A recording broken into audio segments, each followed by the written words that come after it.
today I'm going to have a quick look at the Amazfit line of smartwatches, starting with my personal favourite, the Amazfit Bip. This is my everyday watch. The Amazfit Stratos, which is heavily aimed at sports users, and the Fitbit style Amazfit Cor. So my experience of smartwatches started very early days with the original Sony Smartwatch 1. I then got the Sony Smartwatch 2, which was square style like that. I progressed to Androidwear and very quickly got bored of Androidwear version 1 and tried a Pebble square watch again. I then went from the Pebble to the Samsung Gear S2, a round watch with a rotating bezel. It was very nice, but very incompatible, not very many apps for it, so I was seduced again by Androidwear version 2 with the, the Motorola 360 V2. But Androidwear is still going nowhere. It's very slow to develop. Sure, there's lots and lots of apps, but it's stale. The interfaces are all the same, and the battery life is chronic. I mean, you're talking 2 days, so if you're into your fitness, or particularly if you want to track sleep, it's useless because you have to put the thing on charge every night. Anyway, I saw an advert for the Amazfit Bip, which promised a 30-day battery life out of a smartwatch that gave you, if I can find one, that gave you notifications from Facebook, in this case, Facebook Messenger, SMS. Have I got any more? Let's see if I've got a WhatsApp message. Anyway, so it gave you notifications. It's one way, you can't interact back, but it gives you notifications. Has a GPS built in and has a compass built in. So it has a weather forecast. You can see the weather. If I go back, let's have a look. You can do different activities. Set an alarm. It has a compass, and you can change the watch faces. There are several different watch faces to choose from. That watch face there is my personal favourite. But it comes with a companion app, which is also very good. I'll just unlock my phone and show you the MiFit app. So MiFit, that's showing you I've done 10,117 steps today. I've slept for 7 hours 45 minutes, of which 6 hours 10 was deep sleep, and I've walked 4.26 miles. I'm reading upside down. But the app also lets you connect to friends so you can track your progress with theirs. Now with Androidwear, of course, you've got lots of fitness, you've got Google Fit and so on, but you can't really track sleep if you've got to put your watch on charge. Also, an Androidwear watch is typically £180 upwards, whereas the Amazfit Bip is typically around £75. You can get it as cheap as £45. But the app, the companion app, is really very good. So the features of this watch, like I say, it's got a compass, it's got a GPS built in, so you don't need to take your watch out with you if you go for a run. It will sync afterwards. Receives notifications from all your favourite apps, but it only receives them, you can't interact back on the watch. Wearing it on my wrist, you can see it's quite a nice style, very similar. I've got quite skinny wrists, very similar to an Apple Watch. I was so impressed with that, oh, by the way, it's also IP68 water resistant. But I was so impressed with that I got the Amazfit Cor. Now this is waterproof to 50 metres, so if you're into your water sports, swimming and so on, then this is probably more appropriate. And it's a typical fitness tracker type watch. Gives you the dates, notifications, let's have a look, the weather. It says I've got to connect the app.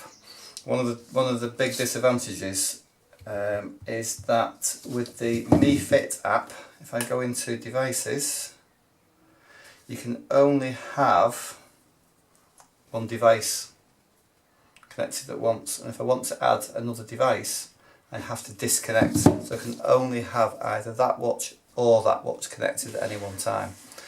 So this is my favourite watch, so I have that one connected. If I go on holiday or I want to go swimming or I'm going away for the weekend, paddleboarding or kayaking or something like that, then I just disconnect that watch and I reconnect this watch and all the notifications come through to this one. The OLED display, you know, the display isn't as big, you won't get as much notifications on it, but it is a colour screen and it's very, very nice. This has a 30-day battery life, this has a 12-day battery life, so it's still a lot better than a lot of fitness trackers. Now it doesn't have a GPS built in, but it is waterproof and will track your steps. It's got a heart rate meter on the back and is a typical fitness tracker.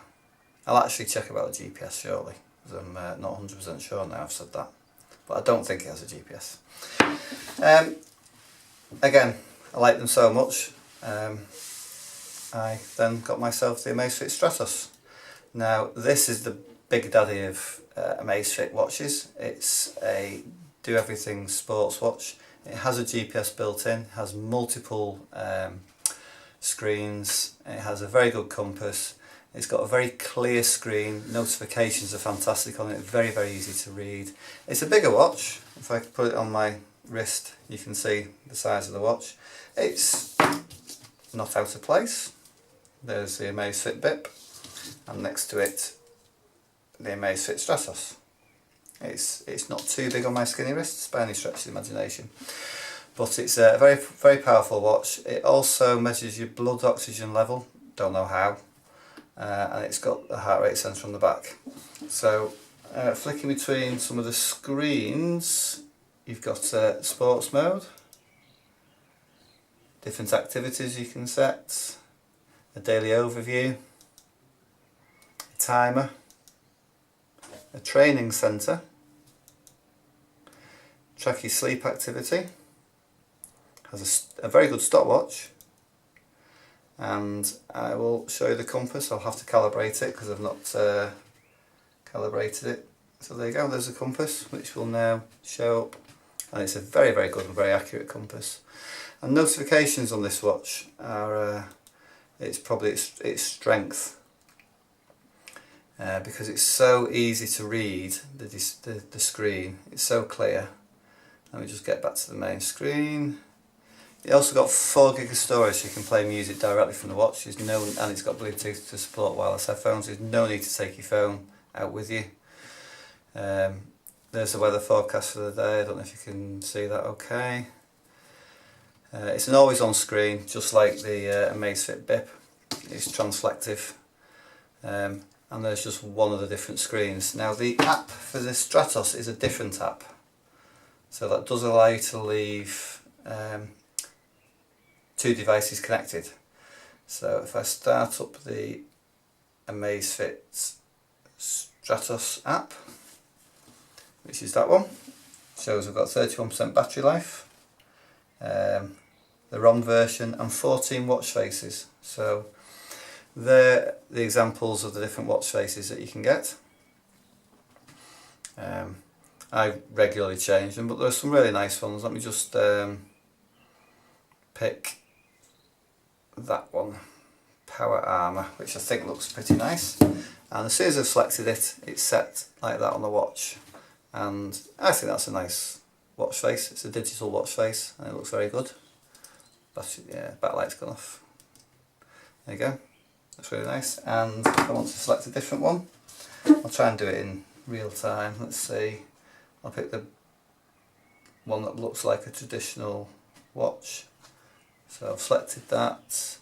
It's already changed, it's just the backlight's not on. There you go. There's that one. Pick that blue one. That's changed. Go back to that yellow one.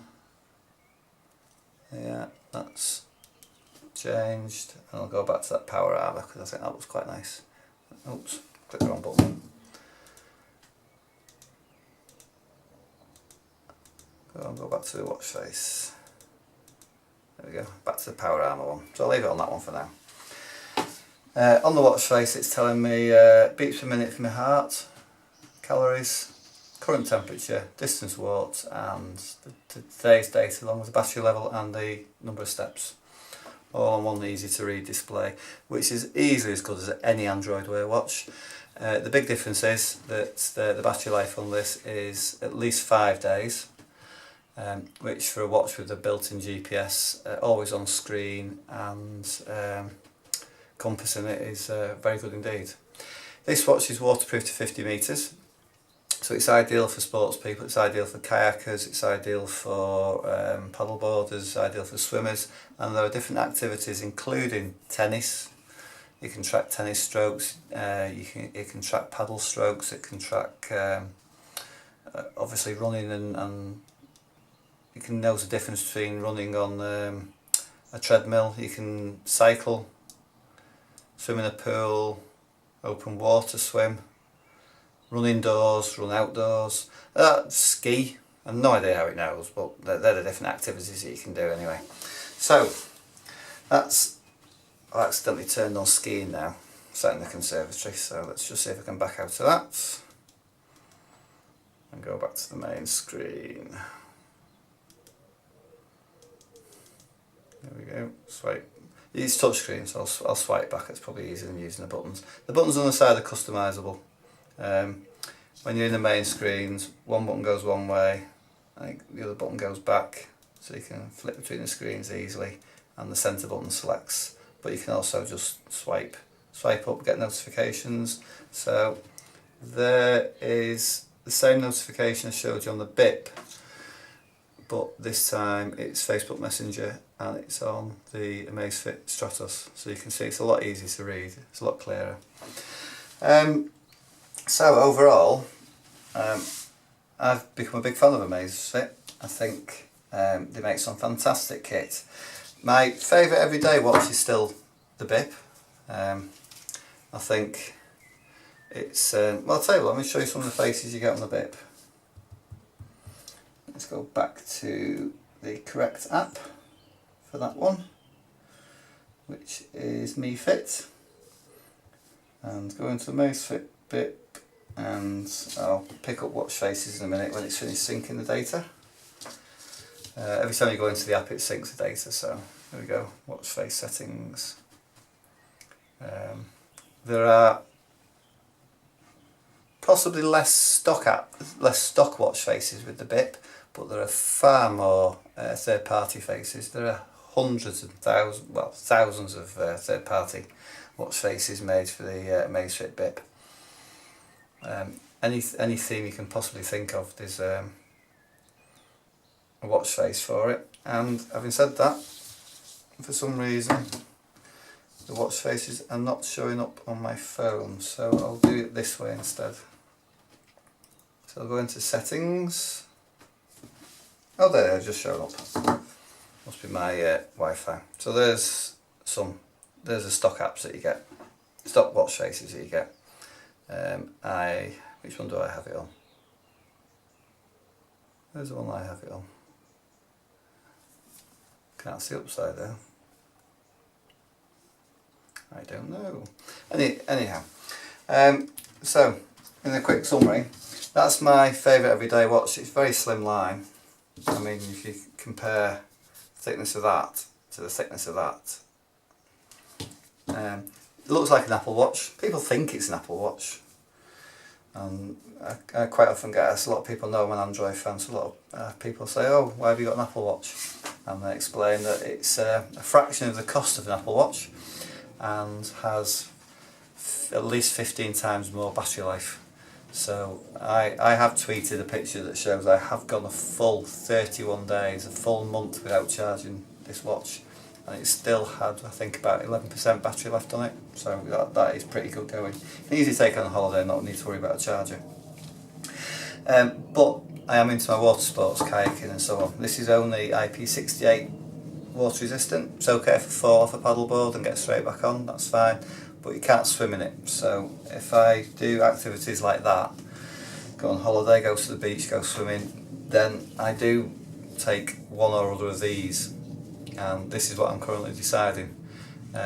Do I go through the hassle of disconnecting the Bip and connecting the Core and taking the cheaper watch that just gives me notifications, or do I take the all singing, all dancing Stratos that does everything and tracks everything? And I like both watches. I like the colour OLED screen of that, and I like the always on functionality, GPS and compass of that. I have to say that if the Bip was waterproof to 50 metres, then that would be the only watch I would ever have because it's absolutely fantastic for the price. But the Stratos is really powerful. If you're a sports person, you do a lot of working out, you will not go far wrong with the Stratos. If you're only into your steps, fitness and sleep tracking, you won't go far wrong with the colour screen Cor. And if you want basic notifications as well as a step counter, then price wise that is probably the best bargain that I've ever had. So I hope that was useful. I am planning on doing a write-up of the watches with some pictures, which will probably be a bit easier than me doing a video. I'm not a YouTuber, I don't even know how to edit a YouTube video, never mind put captions or anything, so I'm only using a standard camera to do this, so bear with me and I apologise in advance. But I hope you found that useful, comparing the three watches from Amazfit: the Bip, the Cor and the Stratos.